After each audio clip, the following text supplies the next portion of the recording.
Welcome, everybody, to the Massachusetts Real Estate Agent Mastermind podcast. I'm your host, Tom Caffarella, and I am excited to have Michelle Nadeau, who's in Rhode Island right now, but she's also getting office over in Attleboro. Michelle, what's going on this morning? Not too much. Actually, it's Taunton, but yeah, no problem. We Oh, work man. Attleboro too. Yeah, I get, it's funny. I don't know if it's funny, but I get those areas confused for whatever reason. In my mind, they're right in the same kind of geographic area. But so everything's going good today? Yeah, everything's going well. Just waiting for the rain to start, but right now it's nice out. Awesome. So let's talk about, your business in general. We want to kind of go into detail about, what has led you to be successful in real estate. When did you get involved in real estate? How long ago was it? I got involved in real estate probably about 15 years ago. Yeah. It was a good way for me to have a flexible schedule, single mom. It, just kind of seemed to make sense. Mm-hmm. And I've always had a love for housing market, finances, things like that. Just seemed like a good fit for me. So you kind of got into the market, so say 2002, right before everything took off. Yeah, I got in. I was with an agency that did a lot of buyer agency. Mm-hmm. We were like one of the first in this era to kind of exclusively do that. Mm-hmm. And it was right as the market was soaring. So it was a really, really great time to get in. So yeah. And then, then it went down and figure out a way to survive that. But I've seen it go up and down. Cool. So talk a little bit about that. So you got in, things were booming. Mm-hmm. Was it difficult from 2002 to say 2007 when the market just exploded? Was it difficult for you to get business at that point? No, the way my office was set up at that point was the broker owner. He got a lot of listings, but the leads were kind of spread out to us as the newer agents. Mm-hmm. So we dealt with the buyers, and that was really my first, introduction into real estate. Was really more on the buyer's end, and it worked out really well. We got leads and we worked them, and then I built a database from that. Okay. And what was your splits on the leads that you were just given at that point? At that point, early on, it was 50-50. 50-50 for them giving you leads. While you were getting leads from the broker owner, buyer leads, were you responsible for any of your own lead generation, or did you kind of just look at it like, I'm going to work these leads, build my database, and then kind of go from there? I did the normal kind of agent thing where you're dealing with your sphere of influence and set up, database from that initially. And then from the leads that were coming in, build off of that and see where that could take me. So in year one, as an example, and you may not remember all of the stuff perfectly, so that's right. Okay. But I do want to hit on it only because there's a lot of new agents out there that struggle from getting from, day one to year two. Mm-hmm. That tends to be the most difficult, area. So agreed. Year 0 to year one, what percentage of your business came from your broker owner leads and what percentage came from your own business? I will say that, it was still a struggle at that point. I mean, even though it was a booming market, we had, quite a few agents in the office. You didn't get a ton of leads. So I was still part-time then. Mm-hmm. I would say I probably worked a lead every week. Those that came to fruition was probably, if I can recollect, I probably closed 4 or 5 transactions that year. Okay. As an agent. Yeah. Pretty good though for part-time. So I agree. Yeah. Yeah. I mean, part-time is obviously a totally different game, but I think the important point here, and I hear this all the time from newer agents, they go to a brokerage where all they think about on day one is splits. And to me, Right. That's the biggest mistake that a newer agent can make because in year one, you have no clue what you're doing. And I so 100% agree with that. yeah, year one, to me, you don't even want year one. You want to think about 2 things. Number one, am I going to get leads from the current brokerage I'm at? And so Yes. like my brokerage, we have over 2,000 leads per month that get handed out amongst the agents on our team. And the second thing is, where can I go to learn how to actually do this business? So most likely, if you jump right into a brokerage where you're making, a 90-10 split or something crazy like that, you're going to get neither. You're neither going to get leads or you're going to get support. And would you agree with that? 100%. In fact, I have this discussion consistently with agents that call to come on board at our office. Yeah, and it's a not tough about the split. It's definitely not about the splitting year one for sure. You've got to go where you can kind of cultivate your career. So you went from, say, 2002 to 2007, taking leads, working your business.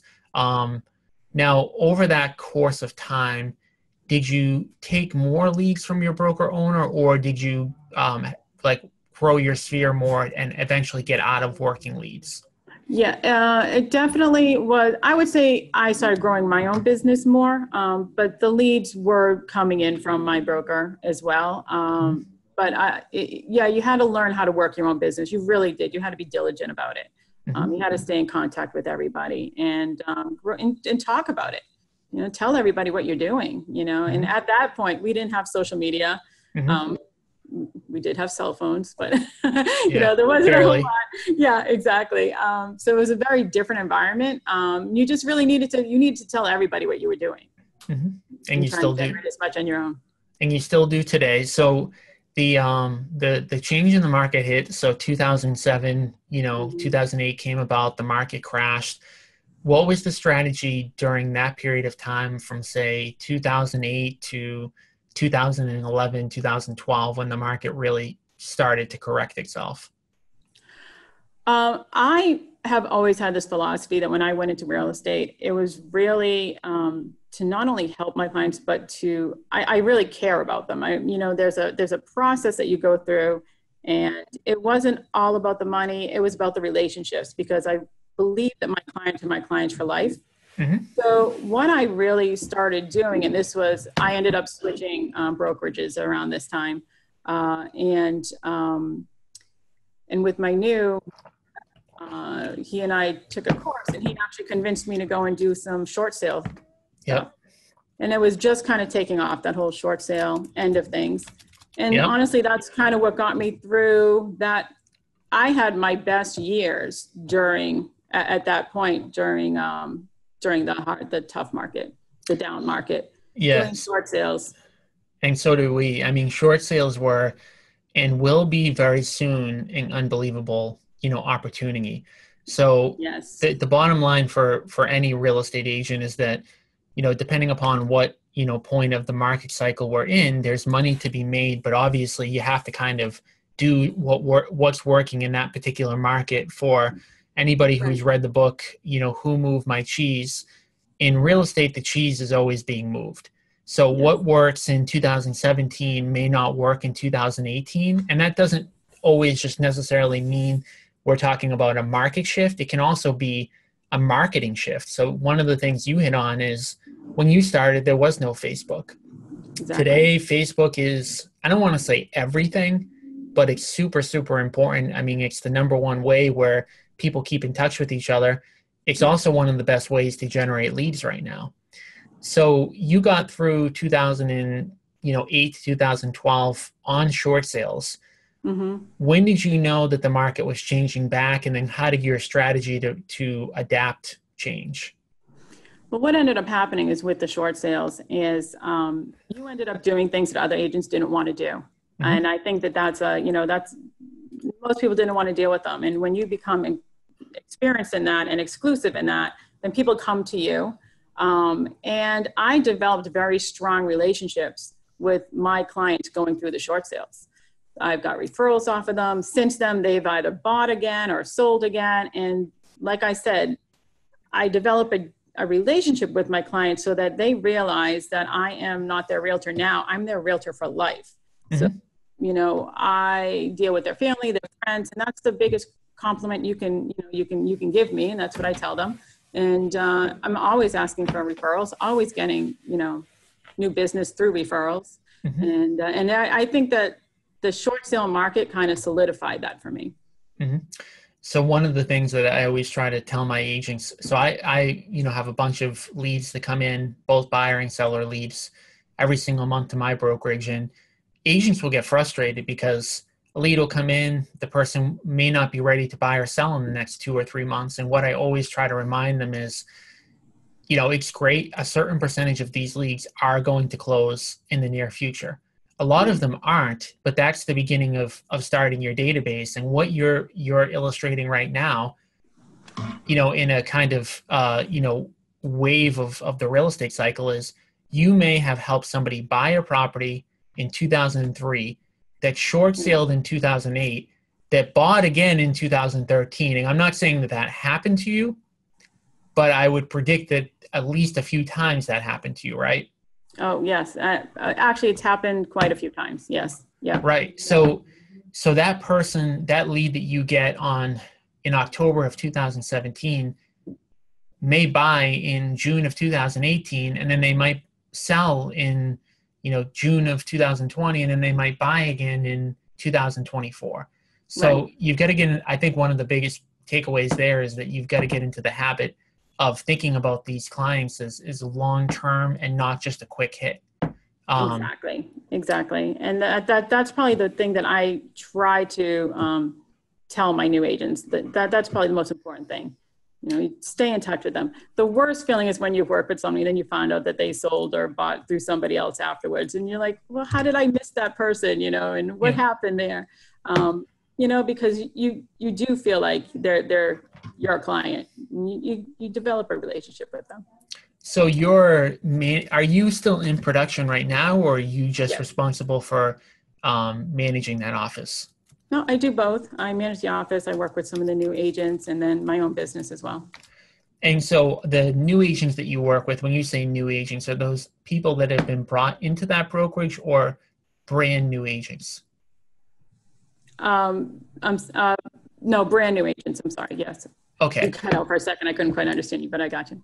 Yeah. So for brand new agents, again, talking about getting them from day one to year one or year two, what is kind of the process for somebody that's working underneath you to get from point A to point B? We start with their initial sphere of influence.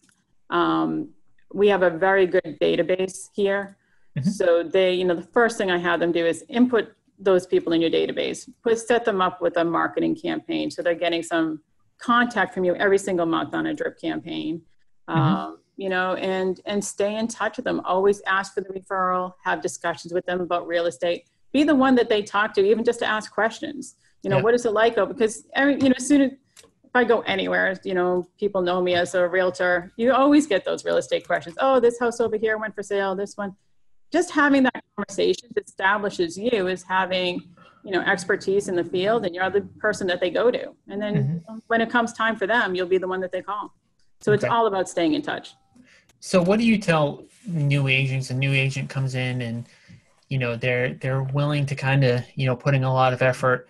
How long does it typically take for a new agent to build up enough of a pipeline to kind of, be closing deals on a monthly basis? It all depends on the effort they put in. Mm-hmm. We have a new agent who came into the office just maybe 2 years ago, and she is absolutely killing it. I mean, she's outrun some of the veteran agents. I mean, she is just such a go-getter. She's not afraid to knock on doors. She, that's what she'll do on a Sunday afternoon. She has an hour. She just is so out there. She's a rock star. And then, then there's some agents who came into it and they're like, oh, this isn't working for me. And 2 weeks later, they want to get out, but they have to understand it's all about what they do. They're going to get back what they put out. And the more you put out, the more you get your name out there, the more you stay in touch with people, the more response you're going to have. So let's talk about this person that's been killing it under your systems. How many hours do you think they're putting in a week? I would say at the beginning, consistently, she's always in the office. Consistently, I would say she puts in a good 40, 50 hours a week. So I think that's another thing that I see quite frequently, that people get into real estate and they treat it like a part-time job, but they want full-time income. Exactly. And it doesn't work that way, because guess what? There's people that are putting in more than a full-time effort. They're going to take that business away from you. Mm-hmm. So you've got to always put in a full-time effort. You've got to treat it like a job. Something that we do at my office is we try to prospect for a minimum of 3 hours a day right in the morning, because we know that those type of activities are gonna be what leads you to success. Yes. And if you don't do those things, then it's going to be really difficult. You're going to be fighting an uphill battle. Have you ever seen anybody who hasn't putting effort in that has been successful? Not really. Okay. Because people, hey, I'm always looking for it myself. I mean, how can you make money without trying? So, you know, if you do find that, definitely let me know. So, I mean, I know that there are some people who will, you know, who think they're going to go in and they're going to get this, you know, this person's going to be giving me leads. You know, somebody has a friend who knows somebody and, oh, they're going to be giving another lead. But what will happen is you might do one or two transactions with that person who you think is going to be like your lead generator. And if you don't do those well or stay in touch, they're going to start giving it to somebody else. So even though you may think that you can come in and it's going to be easy because this person's going to be feeding you, if you don't stay on top of it, they don't see that you're that aggressive person in the office doing your due diligence, putting in the time, eventually that'll fizzle out too. Yeah, so, and the other issue with that, obviously, is that you don't want somebody else to be in control of your success. So, you know, I recruit every single agent on my team by leads. We're going to give you leads. But once they're on my team, I say, don't rely on me. What happens if something happens to me? What happens if I get hit by a bus and all of a sudden I don't have the leads to give you, right? I mean, I don't plan on that happening, but guess what? You know, things change. So you've got to start cultivating your own business as soon as possible. What's the best piece of advice you've been given as an agent?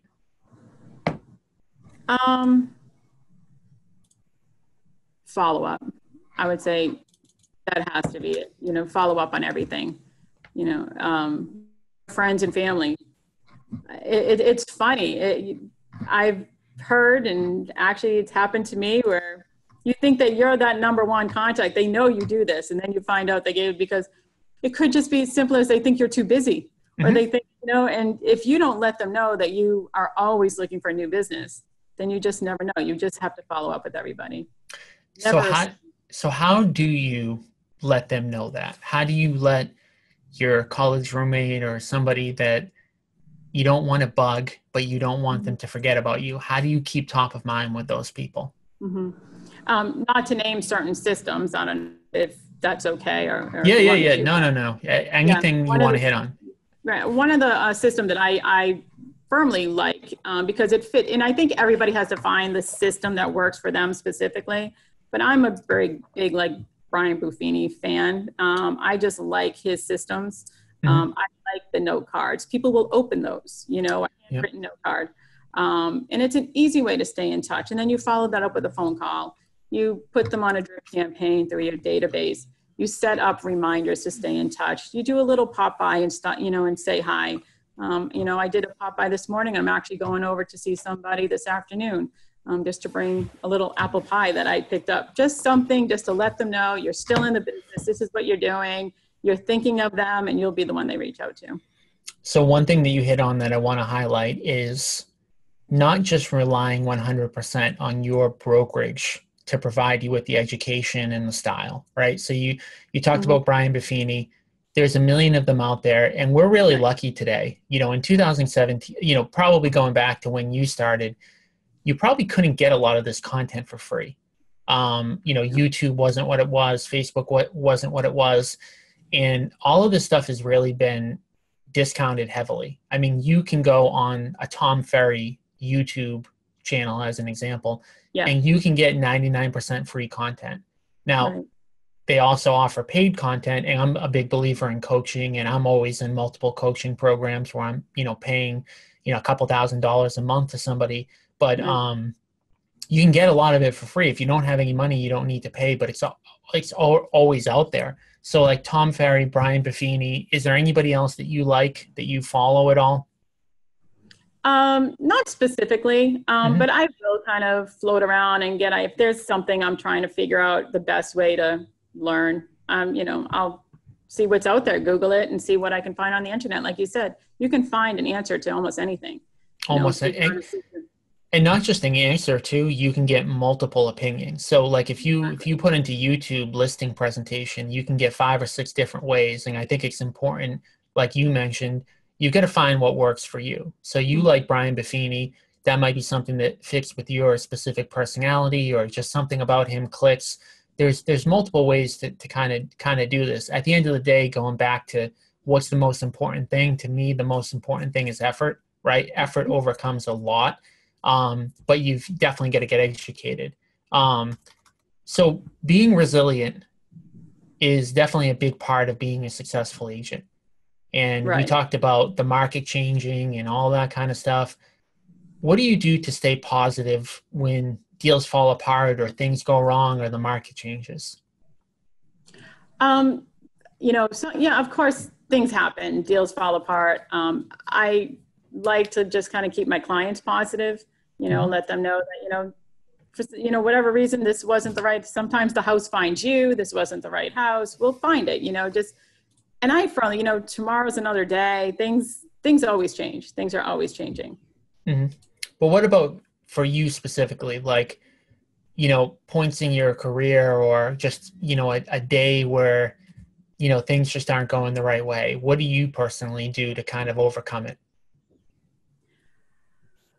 Or Um, it just doesn't even phase you anymore at this point? yeah, you know what? I love the ups and downs of it. So I think I'm kind of an adrenaline junkie that way. Like I mean, of course I don't like when things go wrong.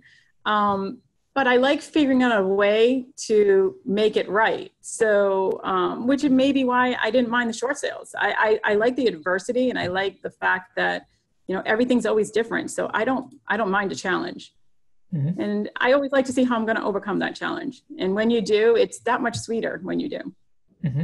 And it gets done. Things work out. Any advice for newer agents that, obviously they're building up their pipeline, they need money today. Any strategies for kind of, getting them over that hurdle? Like what do most of the people at your office do to get past that point? Yeah, I would say that is probably the hardest thing. I think just being prepared for it at the beginning and to know that even if you got something on a contract tomorrow, it's not going to close for 45, 60 days. Be aware of that.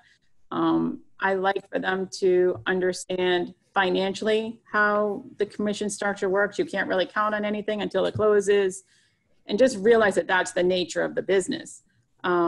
If they come in prepared for that, and they understand that this is going to build, but they can be successful, just to give themselves time, and just understand that it will happen with the effort. You just have to be prepared for it. So is that part of the onboarding process with you, that you're going through the financial piece of it?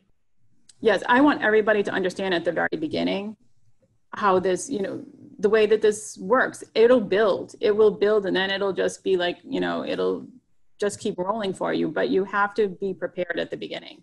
So I Hmm. don't get into finances particularly, but I let them know what has worked for me and other agents, and just to kind of prepare yourself for it. It's a What's very different animal. what's a favorite old school or unconventional thing that you do to bring in new clients? Old school or unconventional way. Um, my broker does a lot of advertising, so that's a conventional way. Unconventional way to bring in new agents. I think when I talk to my database and my present clients, I ask them if they know of anybody who's thinking of real estate, or sometimes just meeting people at open houses, or just meeting them. You can kind of see if they have it, or if they've anything they'd be interested in. And again, I just think it's all about talking about it. So probably, I don't know if that's unconventional, but that's probably how I get most of them. So you keep talking about a database. Do you Yeah, keep a CRM? Do you keep an Excel spreadsheet? Do you keep a notebook? How are you doing this? right. Yeah, no, it's a CRM. Yeah. But there was a time where it was a notebook, index Hmm. card, yeah, no, it's a CRM now, which is much easier to manage, of course. Which one do you use? We have one that's developed right through Realty Executives. Okay. And you Through our you like brokerage. that database? I do. Yeah. It's better than, I mean, I had trouble finding one. I used Online Agent for a long time, and I really liked that. And then I couldn't find anything that was similar. And then the one that our office international came up with is very similar to that, and Mm-hmm. very, very user friendly. And then you can do the drip campaigns and everything from that. So the people that are in that database for you that you're planning on keeping in touch with, what are some of the automated ways that you keep in touch with them? And then what are some of the manual ways that you keep in touch with them? So automatically, they're all set up in a drip campaign for holidays, anniversary, birthday, etc. So then they get touched by me automatically once a month without me doing anything. Drip meaning email, right? Yeah. Yes. Okay. Yes. Yeah. Yeah. And then I'll do note cards. Like I said, depending on their level of activity or where they are, like what category I've put them in. So I will do buyers who are very active in one category, getting there and in like another category, and, you know, will be there in like another category. And then the same thing with my sellers. So that the ones that are more active, those I'm going to contact on a regular basis, you know, touch base like once a week, at least, if I'm not already showing them property or already dealing with their listing. And then, you know, and then as it goes down, you know, the middle category touch like once a month, and then the last category, you know, probably once every month and a half to 2 months. So you mentioned drip or email. Does touch mean phone? Does touch mean in person? Does touch mean a holiday card? What does touch mean?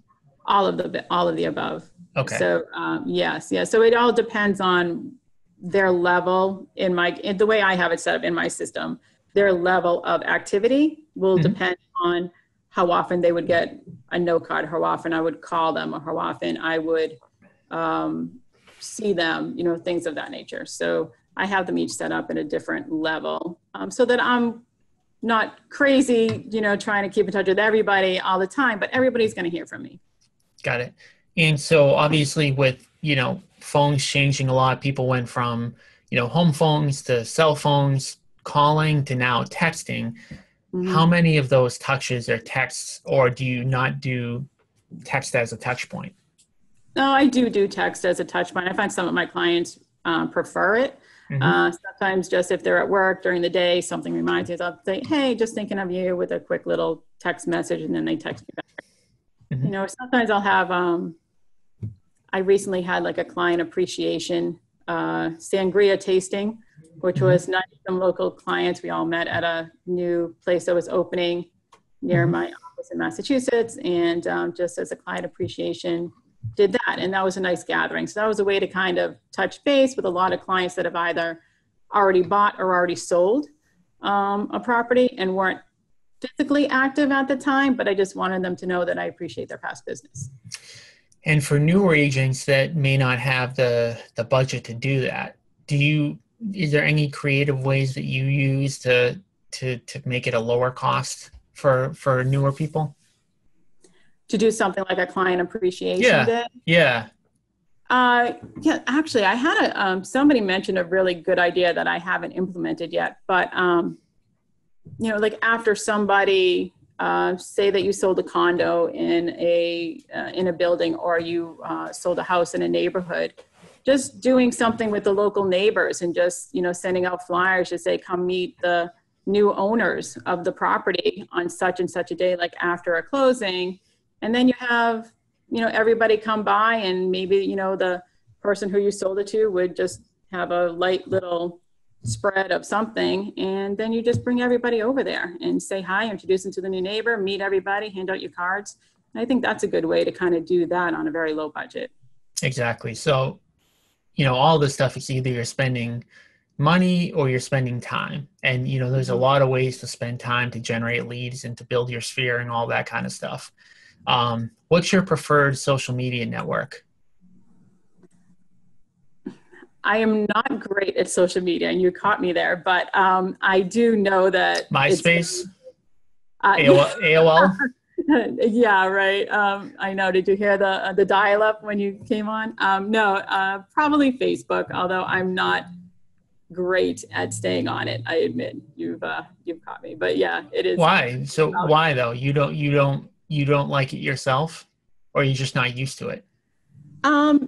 No, I mean, yeah, I'm probably not used to it. I don't use it enough to really be proficient on it. Mhm. However, I do go on there. I do what I feel like I need to do to kind of, put things out there, new listings out there, have my sellers like them and share them, and so that I can take advantage of it. But there's a whole world out there that I really, really need to explore There's more. a whole world. And the thing that's really cool about Facebook, specifically for somebody like you who's already got a database, I mean, even if you have a big database, let's just say that you have 1,000 people in your database, which would be a pretty big, sphere database.